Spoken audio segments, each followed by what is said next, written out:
क्या ही था ये। देखो अभी तक गूज़बम्प्स आ रहे हैं गाइस। जिसका हमें सालों से इंतजार था वो वक्त आ चुका है। Spiderman brand new day theatres में लग चुकी है। लेकिन मूवी की ब्रेकडाउन में घुसने से पहले मैं एक छोटा सा ओपिनियन देना चाहूंगा। देखो मूवी बहुत अच्छी है, ठीक है, मार्वल में स्पाइडरमैन की अब तक की सबसे बेस्ट मूवी है। लेकिन जितना हमने हाइप अप करके रखा था ना, मतलब जितना हाई एक्सपेक्टेशन था हमारा, उसमें थोड़ा सा मतलब एक्सपेक्टेशन हमारा ज्यादा है। अगर मूवी आप लोग देखने जाते हो तो ठीक है, तो जब अपन मूवी देखते हैं ना तो वो हाई एक्सपेक्टेशन थोड़ा सा स्लो डाउन हो जाता है, राइट। तो उसके अलावा मतलब वो हमारे एक्सपेक्टेशन में इशू है, मूवी में कोई इशू नहीं है। ऐसे देखा जाए तो मूवी सच में बहुत अच्छा है, लिटरली बहुत अच्छा है। और मैं चाहूंगा ना कि आगे भी यही डायरेक्ट मूवी को डायरेक्ट करें, ठीक है, बिकॉज इन्होंने जो दिखाया है भाई, जो सिनेमैटिक्स हैं, जो भी चीजें एकदम चुम्बेश्वरी हैं, उनके बारे में हम बात करते हैं आगे वीडियो में। तो चलो अब बिना किसी देरी के इस मास्टरपीस का scene by scene break down करते हैं, हर थ्योरी को डिकोड करते हैं और समझते हैं कि 2 घंटे 25 मिनट में आखिर हुआ क्या। और हाँ, एंड क्रेडिट को आप जितना नॉर्मल समझ रहे हैं ये उतना नॉर्मल है नहीं, इसलिए वीडियो के एंड तक वेट करना, क्योंकि आपको एक बहुत जबरदस्त चीज पता चलने वाली है। तो मूवी की शुरुआत मार्वल स्टूडियोज के नए लोगों के साथ होती है, लेकिन ये कोई नॉर्मल लोगो नहीं, ये बहुत ही अलग, डार्क और इंटेंस दिख रहा है। इसमें हमें स्पाइडरमैन की पास्ट मूवीज की झलकियां दिखाई जाती हैं। बेसिकली उसका नो वे होम तक का पूरा पेनफुल सफर दिखाया जाता है और ये एंट्री इस चीज को सेट कर देता है ये कोई लाइट हार्टेड मूवी नहीं होने वाली है। और अब हमारा स्पाइडरमैन बड़ा हो चुका है, वो कोई हाई स्कूल का बच्चा नहीं रहा। तो मूवी का पहला सीन खुलता है पीटर के नए अपार्टमेंट से। ये वही डार्क आइसोलेटेड रूम है जो हमने ट्रेलर में देखा था, जहाँ 3 मॉनिटर्स लगे हुए हैं और पीटर अपनी एआई से बात कर रहा होता है जिसका नाम ईवी है। तो गाइस इस पूरे सीन को देख के और ईवी की आवाज सुनकर मुझे आयरन मैन की याद आ जाती है। पीटर के इस कमरे में और पीटर में हल्का हल्का आयरन मैन का झलक दिखता है। और पता नहीं सिर्फ मुझे ही ऐसा लगा या फिर आप लोग को भी ऐसा लगता है कि ईवी का जो आवाज है वो एडिट से काफी मिलता जुलता है। और गाइस कॉमिक में भी एक वक्त ऐसा आता है जब पार्कर इंडस्ट्रीज में पीटर बहुत सारे एआई को बनाता है और ये चीज पीटर के अंदर आयरन मैन के इन्फ्लुएंस को भी दिखाता है, जो शुरुआत से एमसीयू के स्पाइडरमैन मूवीज में रहा है। इसके बाद हमें एक क्रेन का शॉट दिखाया जाता है या स्पाइडरमैन उल्टा बैठा हुआ है, जैसे अक्सर Spiderman comic book and Spider-Verse movies में बैठा करते हैं। और वहां बैठे बैठे पीटर अपने फोन में नेट का MIT जाने वाला वीडियो देख रहा होता है और यहीं से शुरू होता है पीटर के लाइफ का 4 साल का मोन्टाज। तो इन 4 सालों में पीटर ने किसी से भी कोई रिश्ता नहीं रखा है। उसने कॉलेज ड्रॉप कर दिया है और अपनी पूरी जिंदगी स्पाइडरमैन बनने में बिता रहा होता है। और उसके पास एक पुलिस स्कैनर अलर्ट सिस्टम होता है जिससे न्यूयॉर्क में कुछ भी होता है तो उसे तुरंत पता चल जाता है। और इस मोन्टाज में हम देखते हैं कि उसने लगभग पूरे न्यूयॉर्क को क्राइम फ्री कर दिया है। उसने स्ट्रीट लेवल विलन्स को अकेले ही खत्म कर दिया है। और इस पूरे मोन्टाज में एक चीज बहुत ही लाउड एंड क्लियर है और वो है पीटर का आइसोलेशन। वो किसी के साथ नहीं रहना चाहता, किसी से घुलना मिलना नहीं चाहता। वो जानबूझकर एक ऐसी जगह रहता है जहाँ आसपास कोई और नहीं है, ना ही कोई आता है। और एक सीन में तो उसकी पड़ोसन उससे बात करने का कोशिश भी करती है लेकिन वो उसे इग्नोर कर देता है। और ये सीन कहीं ना कहीं टोबी का भी रेफरेंस देता है। और हम देखते हैं कि पीटर हमेशा टेंस्ड रहता है, एंग्शियस रहता है और दुखी रहता है क्योंकि वो अकेला रह रहा होता है। उसने खुद को पूरी तरह से कट ऑफ कर दिया है क्योंकि उसे ऐसा लगता है कि उसके वजह से लोगों की जान जाती है, जैसे आंट मे की गई। और उसके रूम में एक बोर्ड पे हमें लिखा हुआ दिखता है, great power comes with great responsibilities.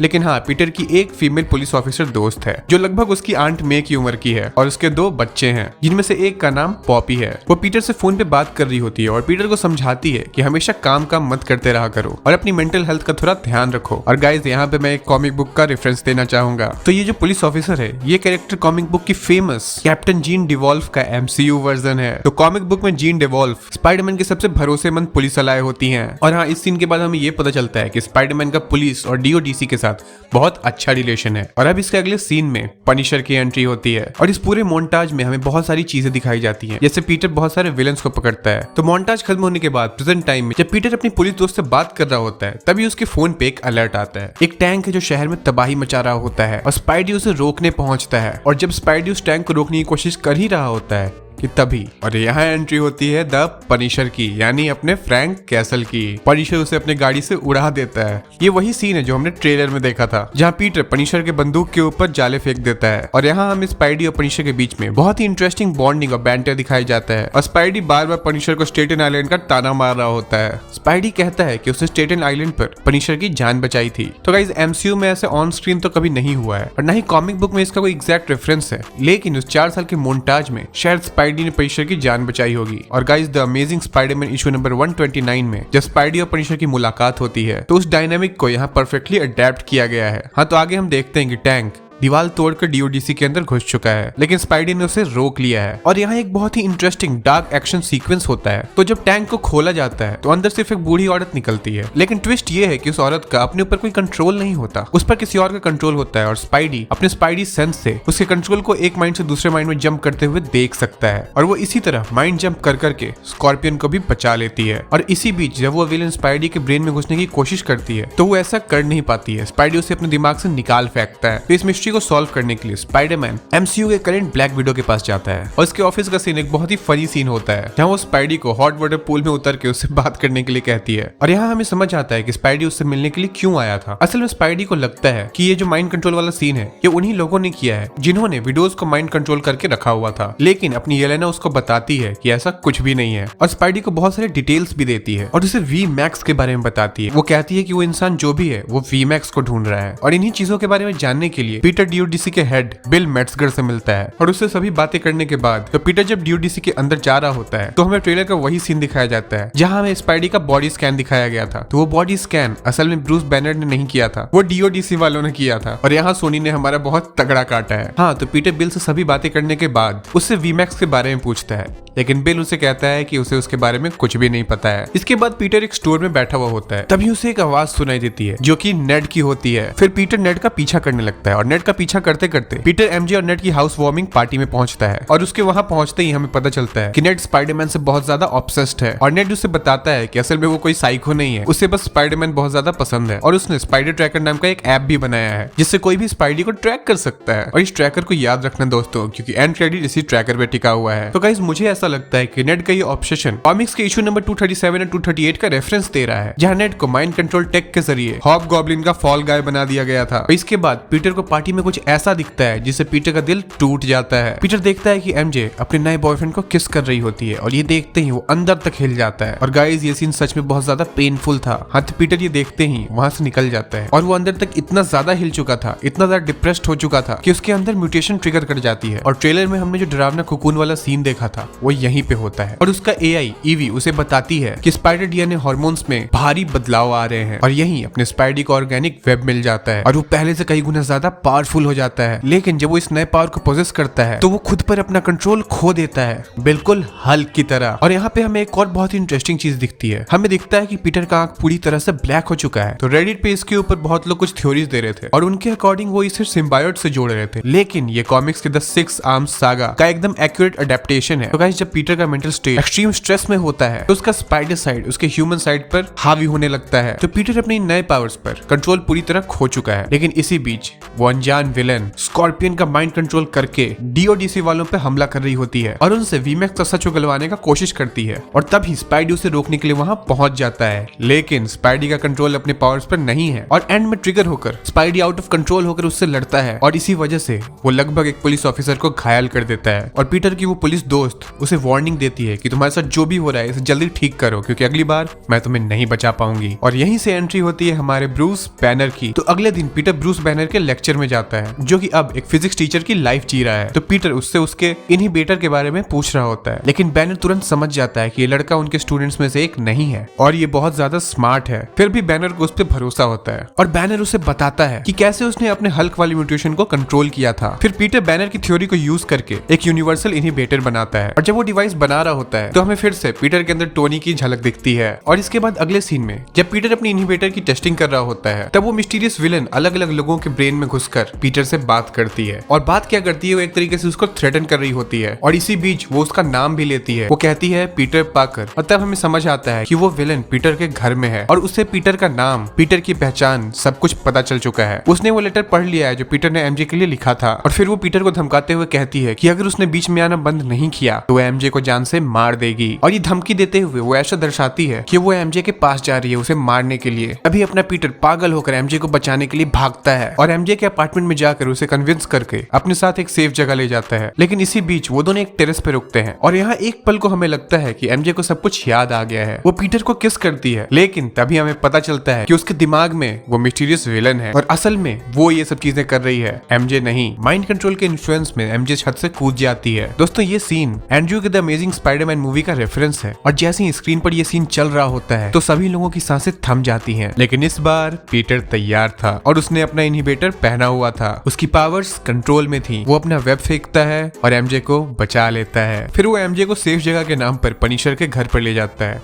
और उसे वहां छोड़ देता है। वो पनिशर को कहता है कि ये सिर्फ तुम्हारे साथ ही सबसे ज्यादा सेफ है और मेरे पास कोई और जगह नहीं है। और ये सीन हमें पीटर का पनिशर के ऊपर ट्रस्ट दिखाती है। फिर अगले दिन पीटर एमजे को पनिशर के घर छोड़कर डीओडीसी के ऑफिस पहुंच जाता है क्योंकि वहां से अटैक की खबर आई थी। और वहां पहुंचते ही वो देखता है कि जीन ग्रे ने तबाही मचा रखी है। जी हाँ दोस्तों, वो मिस्टीरियस कैरेक्टर जीन ग्रे है जिसका रोल सीडी सिंह ने निभाया है। जब जीन ग्रे ने पीटर को थ्रेटन किया था तब पीटर अपने एआई के थ्रू उसका नाम और उसका चेहरा जान लेता है। अब आगे हम देखते हैं कि जीन ने ब्रूस बैनर को माइंड कंट्रोल कर रखा है और वो हल्क में बदला हुआ है, लेकिन अभी तक वो स्मार्ट हल्क ही है। पीटर और पनिशर मिलकर उससे लड़ते हैं और उसके माइंड से जीन ग्रे का इन्फ्लुएंस हटा देते हैं। फिर स्मार्ट हल्क बैनर में बदल जाता है। इसके बाद हम देखते हैं कि ब्रूस का इनहिबिटर टूट चुका होता है, इसलिए पीटर उसे अपना बनाया हुआ यूनिवर्सल इनहिबिटर देता है। लेकिन वो इनहिबिटर देखते ही ब्रूस को कुछ हिट होता है। उसे याद आता है कि इसे बनाने का आइडिया उसने किसे दिया था और शायद अब वो समझ चुका है कि पीटर पार्कर ही स्पाइडरमैन है। लेकिन अगले ही पल हम देखते हैं कि Bruce banner the OG Hulk में बदल चुका है। जी हाँ दोस्तों, वही ओजी हल्क जो बहुत खतरनाक था। फिर हमें स्पाइडी और हल्क की फाइट दिखाई जाती है और ये बहुत ही तगड़ा एक्शन सीक्वेंस था। स्पाइडी हल्क पर शॉकर से हमला करता है लेकिन हल्क उसे अपनी मुट्ठी से पकड़ लेता है क्योंकि ये स्मार्ट हल्क नहीं बल्कि द ओजी हल्क है। लेकिन फिर पीटर उसे किसी तरह शांत करता है और कोशिश करता है कि बैनर वापस आ जाए। लेकिन फिर हल्क के शांत होते ही वो कमजोर पड़ने लगता है और वो उस बिल्डिंग से नीचे गिर जाता है और नीचे गिरते ही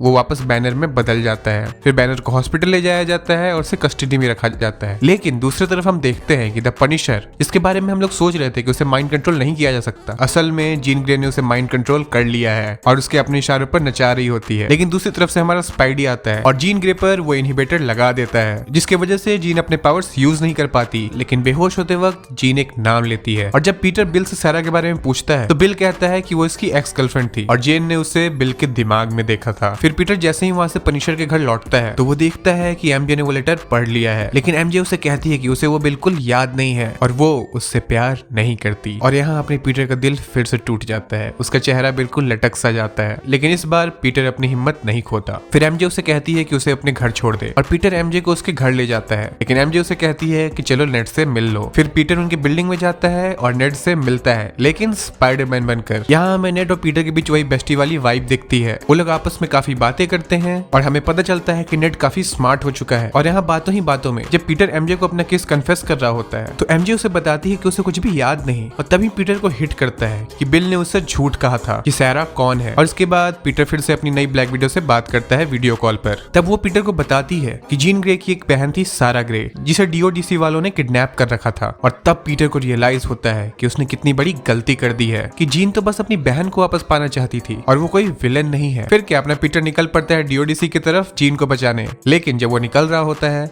तो एमजे उसे कहती है पीटर अपना ध्यान रखना। और नेड ये सुन लेता है। दोस्तों इस बात को याद रखना क्योंकि एंडिंग को समझने के लिए आपको इस बात को याद रखना बहुत जरूरी है। और दूसरी तरफ हम लोग देखते हैं कि डीओडीसी वाले जीन ग्रे को टॉर्चर कर रहे होते हैं और जीन सिर्फ उनसे वीमैक्स के बारे में पूछ रही होती है। लेकिन कुछ देर बाद जीन को एक वेंट पे एक नाम लिखा दिखता है और इसे रियलाइज होता है कि वीमैक्स और कुछ नहीं है, सिर्फ इस वेंट बनाने वाली कंपनी का नाम है क्योंकि इस वेंट पे लिखा होता है वेंट मैक्स, जिसमें से वीमैक्स क्लियरली विजिबल होता है। और तब जीन को सारा खेल समझ आ जाता है। वो समझ जाती है कि उसकी बहन को भी इसी तरह टॉर्चर किया गया होगा और इन लोगों ने उसे मार दिया है। और मरते वक्त उसकी बहन ने ये नाम देखा और उसे टेलीपैथिक मैसेज भेजते वक्त उसने यही नाम यूज किया। जीन को जैसे ही ये सब रियलाइज होता है तो वो पागल हो जाती है। और दूसरी तरफ हम लोग देखते हैं कि स्पाइडी उसे वहां बचाने के लिए आ चुका है, लेकिन डीओडीसी वाले उसे अंदर नहीं घुसने देते हैं और बाहर वो स्ट्रेचिंग करने के बाद डीओडीसी वालों से लड़ना चालू कर देता है। ये स्ट्रेचिंग वाला पार्ट हमें ट्रेलर में भी दिखाया गया था। और दूसरी तरफ जीन ग्रे के पावर्स बहुत बढ़ने लगते हैं। वो आउट ऑफ कंट्रोल जा चुकी होती है और कई किलोमीटर तक जितने भी लोग होते हैं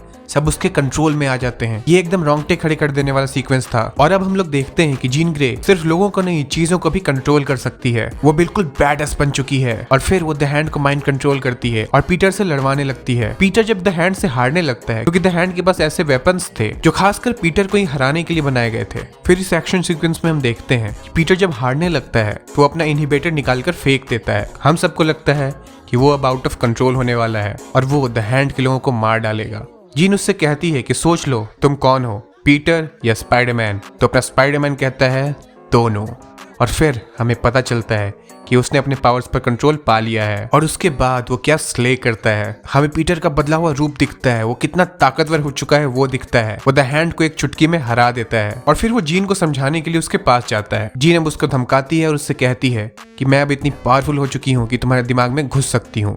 तो पीटर कहता है घुस के देखो। और जब वो पीटर के दिमाग के अंदर जाती है तो उसे वहाँ आंट में मिलती हैं। वो आंट में से बातें करती हैं। ये एक बहुत ही ब्यूटीफुल और इमोशनल मोमेंट होता है हमारे लिए भी, पीटर के लिए भी और जीन ग्रे के लिए भी। फिर जीन ग्रे आंट में को गले लगाती हैं। पीटर जीन ग्रे से बातें करता है और जीन ग्रे को समझ में आता है कि पीटर भी उसी की हालातों से गुजरा है। जीन चीजें समझ जाती है और शांत हो जाती है, लेकिन वो कहती है कि मेरा अब कौन ही है। तो अपना पीटर जवाब देता है मैं हूं ना। ये एक बहुत ही इमोशनल और डीप कनेक्शन था। लेकिन जीन के शांत होते ही हम देखते हैं कि पीटर का स्पाइडी सेंस उसे अलर्ट कर देता है। तब हमें पता चलता है कि पनिशर ने जीन को मारने के लिए गोली चलाई है। पीटर जीन के सामने आ जाता है और पीटर को गोली लग जाती है। वो जीन से कहता है कि यहाँ से चली जाओ किसी सेफ जगह और अपना ध्यान रखो। जीन बहुत ही इमोशनल हो जाती है। फिर सीन शिफ्ट होता है और हम देखते हैं कि पनिशर पीटर को अपनी गोद में उठाकर हॉस्पिटल ले जाता है और हमें हॉस्पिटल में स्पाइडी और पनिशर के बीच एक बहुत ही अच्छी बॉन्डिंग दिखती है। हम पनिशर का इमोशनल साइड देखते हैं और पीटर उसके रोने का मजाक भी उड़ाता है। लेकिन यहाँ पर एक बहुत ही इमोशनल चीज होती है। पीटर जब बाहर देखता है तो उसे रियलाइज होता है कि जिस न्यूयॉर्क सिटी के लिए उसने इतना खून पसीना बहाया है वो लोग उससे बहुत प्यार करते हैं और लगभग पूरी न्यूयॉर्क सिटी उसके ठीक होने के लिए हॉस्पिटल के बाहर प्रे कर रहे होते हैं। ये देखकर पीटर बहुत इमोशनल हो जाता है और पीटर क्या हम सभी बहुत इमोशनल हो जाते हैं। और पीटर को अब समझ आ जाता है कि वो चाहकर भी अकेला नहीं रह सकता क्योंकि पूरा शहर उससे प्यार करता है। और ये पूरे मार्वल यूनिवर्स का one of the best moment था। और यहीं पर हमें एक हल्का सा लव ट्रायंगल भी दिखता है। एक तरफ एमजे उस टूटे हुए नेकलेस को गले लगाकर बैठी हुई होती है और दूसरी तरफ जीन ग्रे बस में कहीं जा रही होती है और पीटर को याद कर रही होती है। दोस्तों आपको क्या लगता है पीटर को किसके साथ होना चाहिए? ये कमेंट करके जरूर बताएं। चलो अब एंडिंग की तरफ चलते हैं। तो डिस्चार्ज होने के बाद पीटर अपनी पुलिस दोस्त से बात करते करते वापस उसी स्टोर में जाता है जहां उसे नेड मिला था और वो देखता है कि नेड वहीं बैठा हुआ है। लेकिन अब वो अकेला नहीं रहना चाहता था। वो नेड के पास जाता है, उससे हाय कहता है और उसे कहता है कि वो पीटर है। नेड उसे पहचान लेता है क्योंकि वो उससे उस पार्टी में मिला था। फिर पीटर उसे अपना आइकॉनिक हैंडशेक करता है। लेकिन सरप्राइजिंगली नेड की मसल मेमोरी काम करती है और उसका हाथ ऑटोमेटिकली चलने लगता है और पीटर के साथ हैंडशेक करता है। ये देखकर नेड बहुत शॉक हो जाता है और कहता है पीटर। तो दोस्तों यहाँ बहुत लोगों को लगता है कि नेड को सब कुछ याद आ चुका है, लेकिन जरा ध्यान से सुनना जो मैं अभी कहने वाला हूँ। तो गाइस मेरा मानना ये है कि नहीं, उसे कुछ भी याद नहीं आया है। तो उसने पीटर क्यों कहा? तो याद करो जब स्पाइडरमैन एमजे से मिलकर डीओडीसी जा रहा होता है तो एमजे उसे कहती है अपना ध्यान रखना पीटर, और उस वक्त नेड उसके बगल में ही खड़ा होता है। और अभी पीटर नाम सुनकर नेड को अचानक से ये स्ट्राइक होता है और उसे समझ आ जाता है कि सामने जो बंदा खड़ा है वही स्पाइडरमैन है और इसीलिए वो पीटर कहता है। देखो हैंडशेक की वजह से वो शॉक भले ही था लेकिन उसे कुछ भी याद नहीं आया है, वो बस स्पाइडरमैन की वजह से पीटर कहता है। लेकिन हाँ, इसके बाद ये हो सकता है कि पीटर उसे सब कुछ कन्फेस कर दे जैसे उसने एमजे को किया था। और गाइस ये बहुत ही ब्यूटीफुल हैप्पी एंडिंग थी, स्पाइडरमैन मूवीज की द ओनली हैप्पी एंडिंग। तो चलो अब पोस्ट क्रेडिट सीन की तरफ चलते हैं। तो गाइस पोस्ट क्रेडिट सीन आने से पहले मार्वल ने हमारा पेशेंस टेस्ट किया है। लिटरली क्रेडिट्स खत्म ही नहीं हो रहे थे, हॉल में सबका पेशेंस जवाब दे रहा था, लेकिन इन द एंड हमें एंड क्रेडिट सीन दिखाया जाता है। स्क्रीन पर नेट का बनाया हुआ स्पाइडी ट्रैकर ऐप आता है। ऐप पूरी पृथ्वी को स्कैन कर रहा है और हमें वॉइस ओवर सुनाई देता है, Spiderman missing, Spiderman missing, Spiderman missing. इस स्पाइडरमैन की अर्थ पर कोई लोकेशन नहीं है। फिर कैमरा अनजूम होता है और कहीं डीप स्पेस में जाता है और फिर मैसेज आता है स्पाइडरमैन मिल गया। और फिर स्क्रीन पर लिखा आता है स्पाइडरमैन विल रिटर्न। तो गाइज अब इसके पीछे मेरी कुछ थ्योरीज हैं। तो गाइज हो सकता है कि जैसे इन्फिनिटी वॉर में स्पाइडी एबोनी के स्पेसशिप पर चला गया था, वैसे ही इस बार फिर वो फैंटास्टिक फोर के स्पेसशिप से कहीं चला जाए और इस बार तो ब्लैक विडो भी उसकी दोस्त है। हो सकता है कि डूम्सडे में वो स्पाइडरमैन की मदद ले। मेरी दूसरी थ्योरी ये है कि शायद वो बैटल वर्ल्ड में है, लेकिन अगर वो बैटल वर्ल्ड में होता तो हमें अर्थ नहीं दिखाया जा सकता था, इसलिए मैं इस थ्योरी को लेकर उतना श्योर नहीं हूँ। और अब मेरी तीसरी थ्योरी ये है कि शायद वो किसी और स्पाइडरमैन का लोकेशन है। हो सकता है कि इनकर्जन होने वाला है और ये लोकेशन किसी और अर्थ के स्पाइडरमैन की है, लेकिन फिर डिवाइस स्पाइडरमैन मिसिंग क्यों कह रहा था? तो गाइज ये भी हो सकता है कि स्पाइडरमैन कहीं स्पाइडरवर्स में तो नहीं, क्योंकि कास्टिंग के अकॉर्डिंग स्पाइडरमैन डूम्सडे में नहीं होने वाला। तो या तो वो स्पाइडरवर्स में है या फिर बैटल वर्ल्ड में। खैर जो भी हो, थ्योरीज तो हम बनाते रहेंगे, असल में क्या होने वाला है वो तो हमें डूम्सडे और आगे की मूवीज में ही पता चलेगा। तो गाइज अगर आप लोगों को मेरा ब्रेकडाउन और थ्योरीज पसंद आई हो तो वीडियो को लाइक करना और चैनल को सब्सक्राइब करना बिल्कुल ना भूलें। और अगर आपकी भी कोई थ्योरी है तो हमें कमेंट करके जरूर बताएं। मिलते हैं अगली वीडियो में।